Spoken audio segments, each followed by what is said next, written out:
नमस्कार, आप देख रहे हैं डंके की चोट पर। मैं हूं आपके साथ प्रीति रघुनंदन। राज कुंद्रा के लैपटॉप से क्राइम ब्रांच को जो 62 वीडियो मिले हैं उनमें क्या है?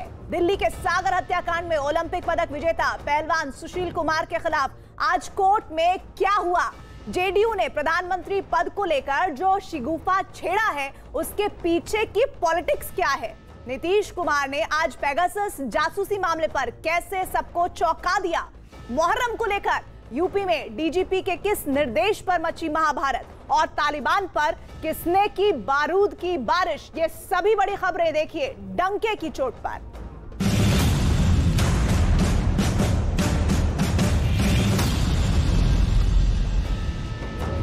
पॉर्न फिल्मों के अवैध कारोबार के आरोपी राज कुंद्रा की मुश्किलें बढ़ती जा रही और इस बीच सरकारी वकील ने राज कुंद्रा के पास से मिले कई और सबूतों के बारे में कोर्ट को खास तौर पर बड़ी बातों का खुलासा किया। उसने कुंद्रा की मुश्किलों को और भी ज्यादा बढ़ा दिया। लेकिन इस पूरे मामले में पहली बार राज कुंद्रा की पत्नी और जानी मानी अभिनेत्री शिल्पा शेट्टी का बयान सामने आया, जिसमें उन्होंने मीडिया से अपनी निजता का हवाला दिया। पॉर्न फिल्मों का अवैध कारोबार करने के आरोपी राज कुंद्रा की मुश्किलें कम होने का नाम नहीं ले रही, बल्कि इस मामले में खुल रही हर रोज नई परतों से राज कुंद्रा पर कानून का शिकंजा और भी ज्यादा मजबूती से कसता जा रहा है। लेकिन इस मामले में पहली बार अभिनेत्री शिल्पा शेट्टी ने मीडिया के सामने अपना बयान जारी किया। इसी बीच पोर्नोग्राफी केस में कारोबारी और शिल्पा शेट्टी के पति राज कुंद्रा और रेयान थॉर्प की तरफ से गिरफ्तारी को चुनौती देने वाली याचिका पर बॉम्बे हाईकोर्ट में सोमवार को सुनवाई हुई। सुनवाई के दौरान सरकारी वकील ने हाईकोर्ट को बताया कि दोनों ही आरोपी अश्लील फिल्मों के कारोबार में लिप्त थे। सरकारी वकील ने कोर्ट को बताया कि हॉटशॉट नाम के ऐप के एडमिन राज कुंद्रा थे और राज कुंद्रा के साथ साथ रेयान ही बाकी लोगों को दिशा निर्देश देते थे। छापे के दौरान कुंद्रा के घर से 62 अश्लील वीडियो बरामद हुए। इसके अलावा एक सैंड बॉक्स भी बरामद किया गया, जिसमें काफी मात्रा में अश्लील वीडियो पाए गए हैं। YouTube, गूगल प्ले स्टोर और iOS प्ले स्टोर ने नियमों का उल्लंघन करने का आरोप लगाते हुए इस ऐप को अपने अपने प्लेटफॉर्म से हटाने का भी आरोप लगाया है। क्राइम ब्रांच के अधिकारियों ने कोर्ट में बताया है कि इस पूरे मामले में और भी गवाहों के नाम आने की उम्मीद है। अगर राज कुंद्रा को जमानत मिलती है तो राज कुंद्रा इस पूरे मामले में अपने रसूख और ताकत के दम पर सबूतों के साथ छेड़छाड़ कर सकते हैं। यही नहीं, बॉम्बे हाई कोर्ट में अवैध गिरफ्तारी वाली याचिका में भी सरकारी वकील ने कहा है कि राज कुंद्रा की कंपनी के IT हेड रेयान के पास से कई इलेक्ट्रॉनिक डिवाइस सीज किए गए हैं। अगर उन्हें भी जमानत मिलती है तो वो सबूतों के साथ छेड़छाड़ कर सकते हैं। इस बीच शिल्पा शेट्टी ने पहली बार इस मामले में अपील की है कि आधी अधूरी जानकारी के साथ उनके बारे में या उनके परिवार के लोगों पर कोई आरोप न लगाया जाए। हाँ, पिछले कुछ दिन हर मामले में हमारे लिए चुनौतीपूर्ण रहे हैं। हम पर कई तरह के आरोप लगे। मीडिया मुझ पर अनुचित आरोप लगा रहा है। मुझे ट्रोल किया गया। न केवल मुझे बल्कि मेरे परिवार को भी इन सारी बातों का सामना करना पड़ रहा है। मैंने अभी तक इस मामले में कोई बयान नहीं दिया है। मैं इस मामले में आगे भी चुप्पी साधे रहने वाली हूँ। कुछ रोज पहले ही शिल्पा शेट्टी ने अदालत से मीडिया में छपने वाली खबरों को रोकने की गुहार लगाई थी, लेकिन अदालत ने उनकी अपील ठुकरा दी थी। अपने बयान में शिल्पा ने लिखा, इस मामले में फिलहाल मैं कोई टिप्पणी नहीं करूंगी क्योंकि मामला अदालत में विचाराधीन है।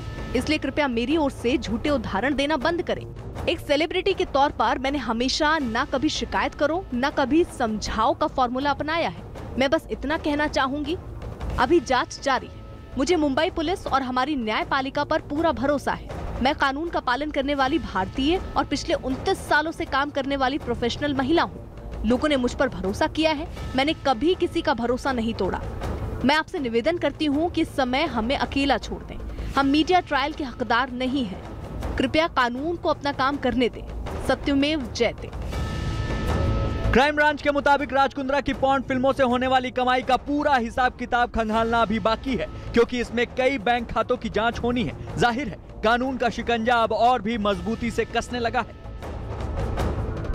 दरअसल मुंबई पुलिस ने पोर्नोग्राफी मामले में इसी साल 4 फरवरी को एक केस दर्ज किया था। पुलिस को अब राज कुंद्रा के बारे में कई अहम सुराग मिल चुके हैं और 19 जुलाई को राज की गिरफ्तारी के बाद से उनके खिलाफ इस काले कारोबार से जुड़े कई और राज सामने आ चुके हैं। पहलवान सागर धनखड़ हत्याकांड की अब बात करते हैं। दिल्ली पुलिस ने 2 बार के ओलंपिक पदक विजेता सुशील कुमार के खिलाफ चार्जशीट तैयार कर ली है। आज इसे रोहिणी कोर्ट में पेश किया गया। करीब 1100 पेज की चार्जशीट में 15 आरोपी बनाए गए हैं, जिनमें पहलवान सुशील कुमार का नाम मुख्य आरोपी के तौर पर दर्ज है। सागर हत्याकांड में पुलिस ने 15 आरोपियों को तो गिरफ्तार कर लिया है, लेकिन अभी भी 5 आरोपी फरार है। जिस वक्त टोक्यो में तिरंगे की शान बढ़ाने के लिए भारत के बेटे बेटियां मैदान में पसीना बहा रहे थे, दिल्ली पुलिस 3 महीने से जारी जांच में पहलवान सुशील कुमार के खिलाफ तैयार चार्जशीट को कोर्ट में पेश करने की तैयारियों में जुटी थी। बताया गया कि करीब 90 दिनों की जांच के बाद दिल्ली पुलिस ने जो चार्जशीट तैयार की, उसमें 2 बार के ओलंपिक पद विजेता का नाम बतौर मुख्य आरोपी दर्ज किया गया। सुशील कुमार के साथ ही 20 और लोगों को पहलवान सागर हत्याकांड में आरोपी बनाया गया।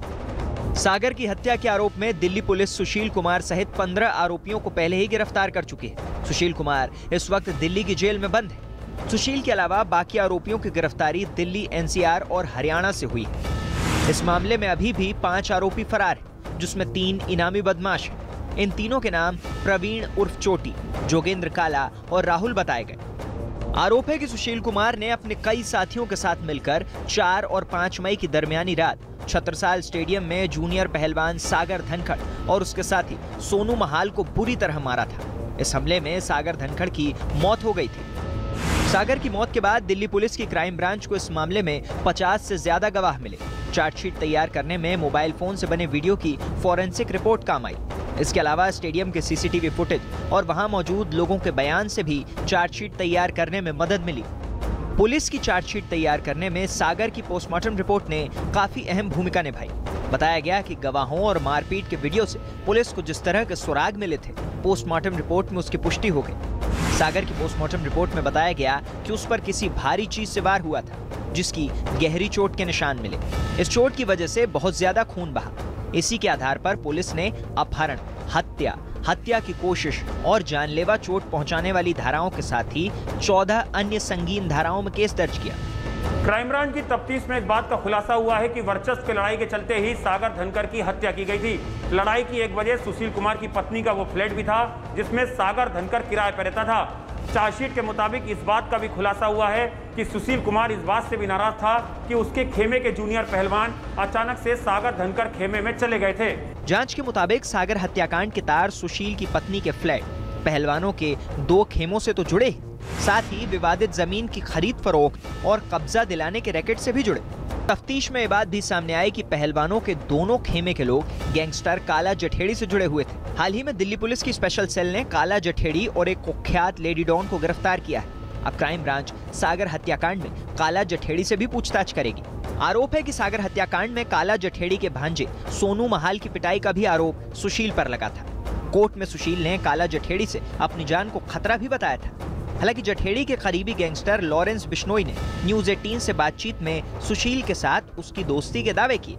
लॉरेंस, ये छत्रसाल स्टेडियम घटना बारे में बताइए, क्या है? जानकारी मिली कि वहाँ पर काले और आपके जो शूटर है वो आते थे वहाँ पर मीटिंग करने। काला भाई जठेड़ी बड़ा भाई है हमारा, उन्हीं को पता है सारे बात की। सुशील की भी उन्हीं से दोस्ती है, मेरे से नहीं। काले भाई जठेड़ी आपने बताया कि आप भी जानते हैं सुशील को? हाँ, जेल में मिला हूँ, वैसे फोन पे बात होती थी हमारी। तो क्या बात होती थी? काले भाई जठेड़ी का हमारा, काला जठेड़ी बड़ा भाई है हमारा, उन्हीं की से।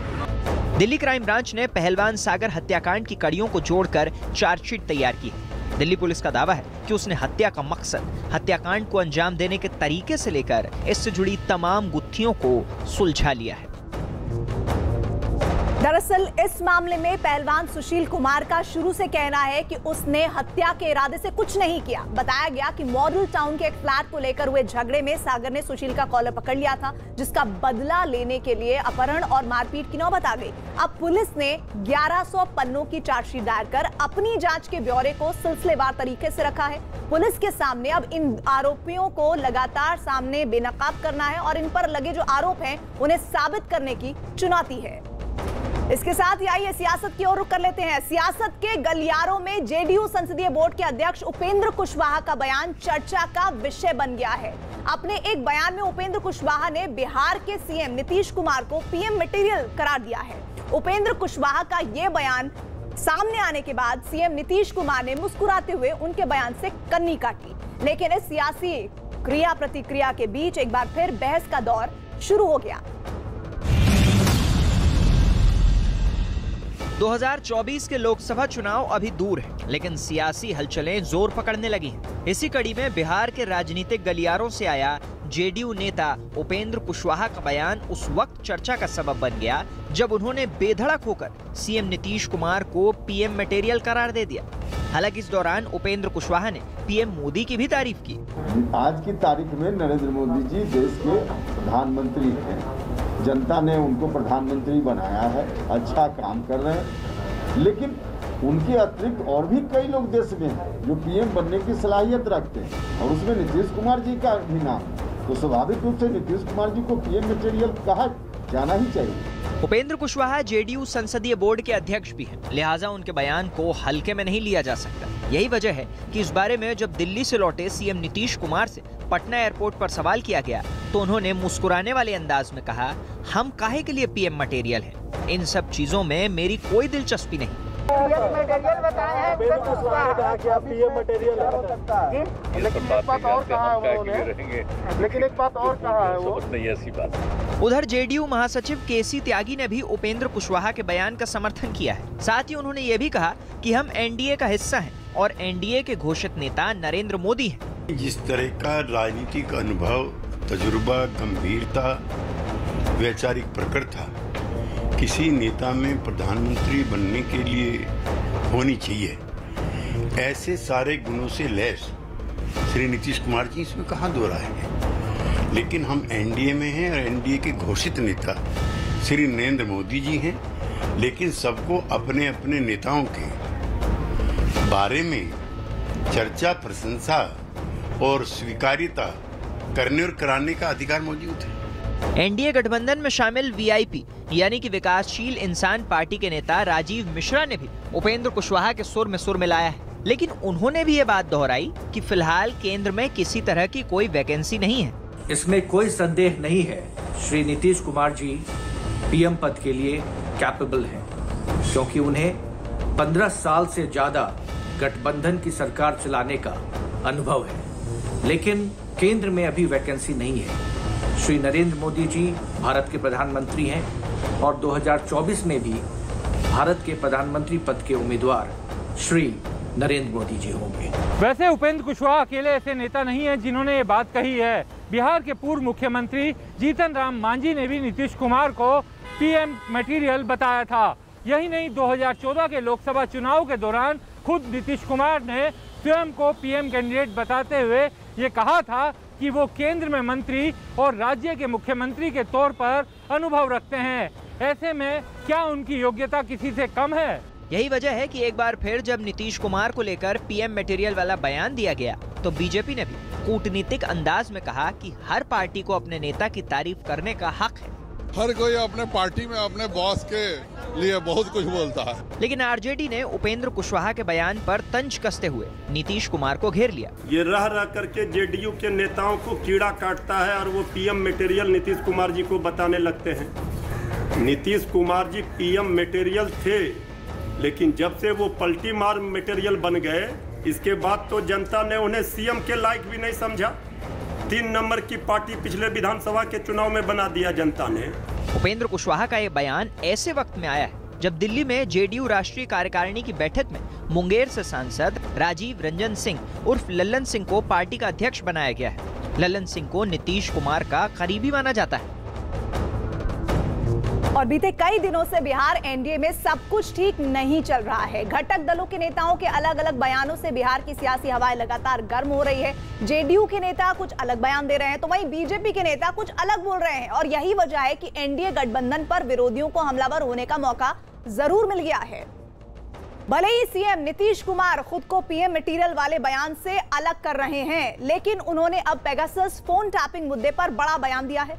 सीएम नीतीश कुमार ने कहा कि जब सब लोग बोल रहे हैं तो मामले की जांच होनी चाहिए ताकि सच पूरे देश के सामने आ सके। नीतीश कुमार का यह बयान उस वक्त आया है जब संसद में विपक्ष लगातार पेगासस के मुद्दे पर सरकार पर हमलावर है। संसद से लेकर सड़क तक पेगासस फोन टैपिंग मामले में विपक्ष लगातार केंद्र सरकार पर हमलावर है। अब विपक्ष की इस आवाज को बिहार के सीएम नीतीश कुमार का भी साथ मिल गया। सीएम नीतीश कुमार ने कहा कि पेगासस जासूसी मामले की जांच होनी चाहिए। क्या हुआ है क्या नहीं हुआ है ये पार्लियामेंट में कुछ लोग बोल रहे हैं और समाचार पत्रों में आ रहा है तो उसी को देखते हैं हम लोग, लेकिन जो कुछ भी है उसके पूरे तौर पर जांच करके या कर किसी को किस तरह से फोन को लोग अपने ढंग से सुन रहे हैं या कुछ भी कर रहे हैं उस पर कब्जा कर रहे हैं, क्या कर रहे हैं, ये तो पूरी बात आनी चाहिए। उधर आरजेडी ने पेगासस जासूसी मामले में नीतीश कुमार के बयान पर चुटकी ली है। आरजेडी नेता मनोज झा ने नीतीश कुमार से अपने बयान पर टिके रहने की मांग की है। मैं सिर्फ इस ईश्वर से दरखास्त करूंगा कि और उनसे भी आग्रह करूंगा कि वो इस मांग पर टिके रहें, किसी भय किसी और फैक्टर के आधार पर कल को ये ना कहें कि मेरे बयान को तोड़ मरोड़ के पेश किया गया। वहीं दूसरी ओर कांग्रेस ने भी नीतीश कुमार की मांग का समर्थन किया है। मैं नीतीश जी की डिमांड का समर्थन करता हूं। उन्होंने इस मुद्दे पर ठीक राय अपनी रखी है और कम से कम अगर विपक्ष की नहीं तो जो अपने सहयोगी दल हैं उन्हीं की राय सरकार मान ले तो भी हम समझेंगे कि सरकार कुछ आगे बढ़ी है। संसद का मानसून सत्र जब से शुरू हुआ है तब से पेगासस जासूसी मामले पर विपक्ष सरकार पर हमलावर है। ऐसा इसलिए क्योंकि विपक्ष का सीधा यह आरोप है कि पेगासस मामले में विपक्षी नेताओं, पत्रकारों और कुछ दूसरे हस्तियों के फोन कथित तौर पर हैक किए गए हैं। ऐसे समय में अब नीतीश कुमार का इस मामले में जांच करवाने का बयान आने के बाद सरकार की मुश्किलें और बढ़ सकती हैं।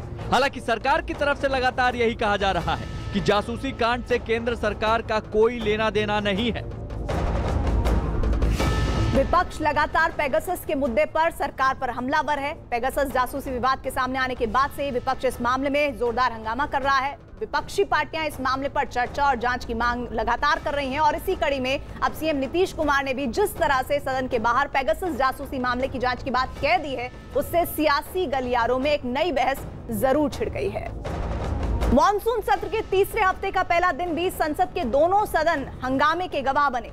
पेगासस जासूसी कांड और कृषि कानूनों को लेकर विपक्ष की नारेबाजी और हंगामे की वजह से सदन में गतिरोध बना रहा और सदन की कार्यवाही कल तक के लिए स्थगित कर दी गई।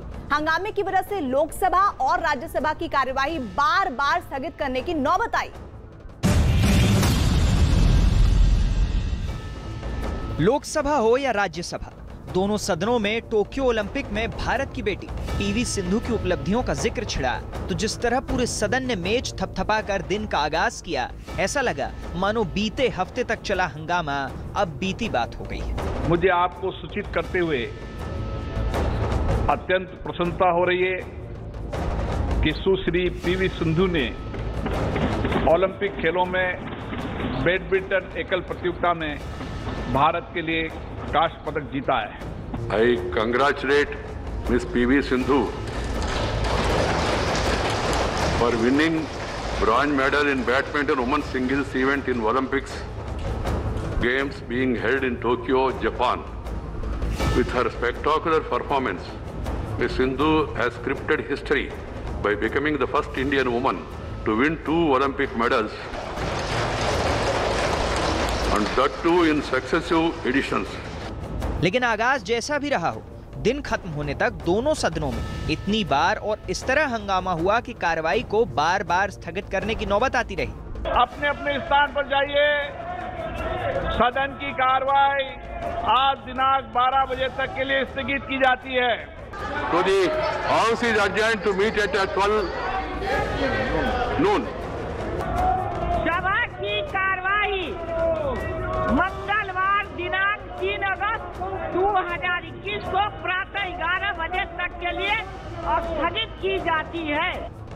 कुछ देर पहले जिस सदन में हर कोई मेज थपथपाकर एक सुर में बात करता दिख रहा था, कुछ ही देर में वहां शोर और नारेबाजी की वजह से हंगामे का माहौल बन गया। विपक्ष के कई सदस्य सदन में विरोध की तख्ती दिखाते दिखे। विपक्ष पेगासस जासूसी मुद्दे पर चर्चा के लिए सदन में हंगामा करता नजर आया। हालांकि हंगामे के बीच ही वित्त मंत्री निर्मला सीतारमण ने साधारण बीमा कारोबार विधेयक पेश किया, लेकिन पेगासस मुद्दे पर चर्चा की मांग करने वाले कांग्रेस के नेता अधीर रंजन चौधरी ने विधेयक को देश के खिलाफ करार दिया। I am strongly, vehemently, stridently opposing this anti-people, anti-national legislation. हंगामे का यह दौर लोकसभा में प्रश्नकाल शुरू होते ही शुरू हो गया। इसके बाद लोकसभा 2 बार स्थगित हुई और आखिर में करीब 3:30 बजे इसे मंगलवार 11 बजे तक के लिए स्थगित करना पड़ा। पेगासस मुद्दे पर कांग्रेस सांसद मनीष तिवारी और मणिकम टैगोर ने भी नोटिस देकर सदन स्थगन की मांग की थी। दोनों नेताओं ने प्रधानमंत्री मोदी और गृह मंत्री अमित शाह की मौजूदगी में चर्चा की मांग की थी। यही नहीं, सीपीएम सांसद ई करीम ने भी नोटिस देकर राज्यसभा में नियम 267 के तहत पेगासस मुद्दे पर चर्चा की मांग की थी। लेकिन राज्यसभा में विपक्ष के तेवर से चर्चा का माहौल बनता नहीं दिखा। संसद के ऊपरी सदन में पेगासस के अलावा कृषि कानूनों पर चर्चा की भी विपक्ष ने मांग की थी। हालांकि सरकार कृषि कानूनों पर चर्चा के लिए तैयार दिखी, लेकिन चर्चा की मांग करने वाले विपक्षी दल के कई नेता वेल में पहुंचकर नारेबाजी करते नजर आए। हंगामे की वजह से शून्यकाल नहीं हो पाया और व्यवस्था बहाल नहीं होने की वजह से किसानों के मुद्दे पर भी चर्चा नहीं हो पाई। I am ready to discuss. Even the Business Advisory Committee have decided to hear about the farmers' problems and also about other problems, provided if the House is in order. संसद में आगे क्या होगा, इसकी भी झलक मिलने लगी है। पेगासस मुद्दे पर सरकार को घेरने के लिए कांग्रेस के नेता राहुल गांधी ने कल विपक्ष के नेताओं को नाश्ते पर बुलाया है। इसमें टीएमसी के नेता भी शामिल होंगे। इसका मकसद क्या है? नहीं, जैसा यहाँ पर ऑल पार्टी मीटिंग करते हैं जी, तो वो वही वहाँ पर कॉन्स्टिट्यूशन क्लब में नाश्ता पे बुलाया गया है। इस बैठक में सरकार पर संसद के अंदर और बाहर हमले के लिए विपक्ष की रणनीति बनेगी। कांग्रेस ने लोकसभा और राज्यसभा में गतिरोध के लिए भी सरकार को ही जिम्मेदार ठहराया है। दरअसल लोकसभा और राज्यसभा में हंगामा थमने का नाम नहीं ले रहा है। हालांकि शोरगुल के बीच ही कुछ संशोधन विधेयक पास हो गए, लेकिन इस पर किसी तरह की चर्चा नहीं हो पाई। संसद में कामकाज की जगह लगातार शोरगुल और हंगामा लोकतंत्र के लिए ठीक नहीं। जायज मुद्दे उठाने के लिए विपक्ष के पास कई और तौर तरीके हो सकते हैं। सरकार को भी विपक्ष का भरोसा जीतकर संसद को ठीक तरह से चलाने के लिए ठोस कदम उठाने पड़ेंगे। देश में अब डिजिटल पेमेंट माध्यम से सिर्फ अपनी नहीं बल्कि गरीबों और जरूरतमंदों की मदद भी की जा सकती है। प्रधानमंत्री मोदी ने ई-रूपी के जरिए एक ऐसी डिजिटल पेमेंट सर्विस लॉन्च की है जो प्रीपेड सेवा की तरह है और उससे सीधे उसी आदमी को आर्थिक मदद मिलेगी जो उसका हकदार है।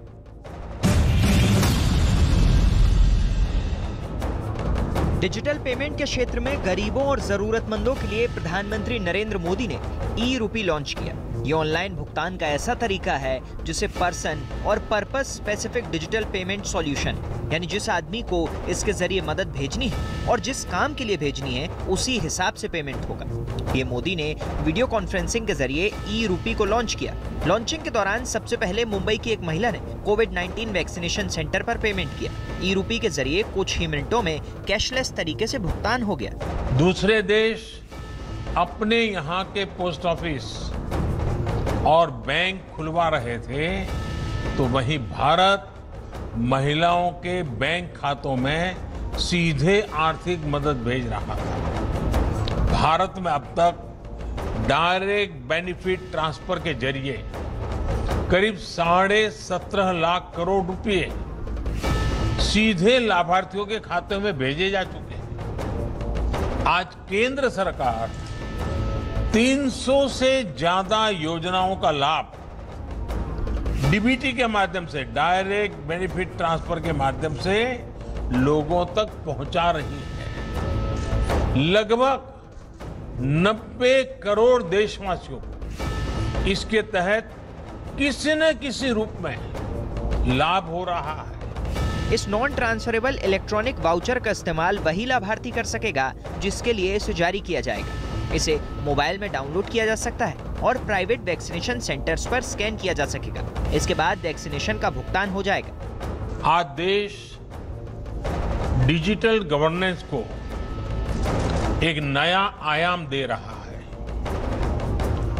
ई-रूपी वाउचर देश में डिजिटल ट्रांजैक्शन को, डीबीटी को और प्रभावी बनाने में बहुत बड़ी भूमिका निभाने वाला है। इससे टारगेटेड, ट्रांसपेरेंट और लीकेज फ्री डिलीवरी में सभी को बड़ी मदद मिलेगी। ये नॉन ट्रांसफरेबल इलेक्ट्रॉनिक वाउचर होता है जो सही व्यक्ति तक मदद पहुंचाने के लिए भुगतान का सुरक्षित तरीका है। ई-रूपी डिजिटल भुगतान के लिए कैशलेस और कॉन्टैक्टलेस जरिया है। ये QR कोड वाला ई वाउचर है जिसे लाभार्थियों के मोबाइल पर भेजा जाता है। ये एक बार के भुगतान वाला सुरक्षित पेमेंट माध्यम है। बिना किसी ऐप या इंटरनेट बैंकिंग के वाउचर को भुनाया जा सकता है। इसे national payments corporation of India ने अपने UPI प्लेटफॉर्म पर विकसित किया है। ई-रूपी प्रीपेड है, इसलिए इसमें किसी मध्यस्थ की भागीदारी नहीं है। इसलिए ई-रूपी समय पर भुगतान की गारंटी देता है। प्रधानमंत्री मोदी ने ई डिजिटल पेमेंट को कल्याणकारी योजनाओं के लिए लीफ प्रूफ डिलीवरी की दिशा में क्रांतिकारी पहल बताया है।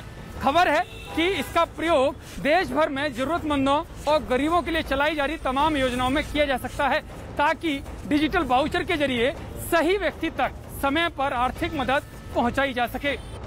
ई-रूपी को महिला एवं बाल कल्याण योजनाओं के तहत दवा और न्यूट्रिशनल सपोर्ट कराने वाली परियोजनाओं में इस्तेमाल किया जा सकता है। टीबी उन्मूलन कार्यक्रम, आयुष्मान भारत प्रधानमंत्री जन आरोग्य योजना के तहत दवाओं और जांच के लिए आर्थिक मदद के अलावा उर्वरक सब्सिडी आदि योजनाओं के लिए भी ई-रूपी का इस्तेमाल किया जा सकता है। दरअसल ई-रूपी से डिजिटल पेमेंट की सबसे खास बात यह कि इसमें ना तो कोई कंपनी और ना ही कोई सर्विस प्रोवाइडर बिचौलिए की भूमिका में है। यानी जिसकी आप मदद करना चाहते हैं और जितने रुपए की मदद करना चाहते हैं वो भुगतान आपसे पहले ही ले लिया जाएगा। और इससे पहले जो फायदा होगा वो उस व्यक्ति को मदद मिलेगी, वो ई वाउचर के जरिए उसे हर हाल में उपलब्ध हो जाएगा, वो भी बिना किसी परेशानी के। और इसी के साथ ही बुलेटिन में वक्त एक ब्रेक का, लेकिन कुछ और बड़ी खबरें दिखाएंगे एक छोटे से ब्रेक के बाद।